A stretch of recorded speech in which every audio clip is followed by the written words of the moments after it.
ಮಹಾಗಣಾಧಿಪತಿಯೇ ನಮಃ. ಶ್ರೀಮಾತ್ರೇ ನಮಃ. ಶ್ರೀ ಲಲಿತಾ ಸಹಸ್ರನಾಮದ ಭಾಷ್ಯದಿಂದ ಇವತ್ತು ಅನ್ನದಾಯೇ ನಮಃ ಬಗ್ಗೆ ಓದ್ತೀನಿ.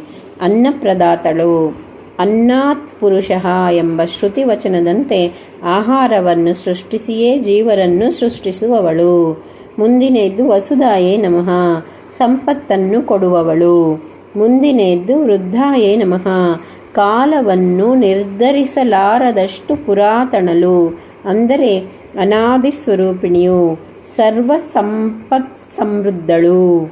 ಮುಂದಿನೆದ್ದು ಬ್ರಹ್ಮಾತ್ಮೈಕ ಸ್ವರೂಪಿಣ್ಯೇ ನಮಃ, ಜೀವ ಬ್ರಹ್ಮರಿಗೆ ಐಕ್ಯವನ್ನುಂಟು ಮಾಡುವ ಜ್ಞಾನಸ್ವರೂಪಿಣಿಯು.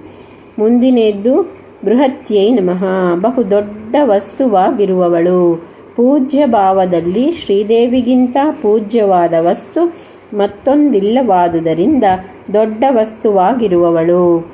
ಗಾತ್ರದಲ್ಲಿ ತೆಗೆದುಕೊಂಡರೆ ಸರ್ವವ್ಯಾಪಿಯಾಗಿ ಅಖಂಡವಾದುದರಿಂದ ಬೃಹತ್ ಸ್ವರೂಪಿಣಿಯು. ಶ್ರೀಮಾತ್ರೇ ನಮಃ.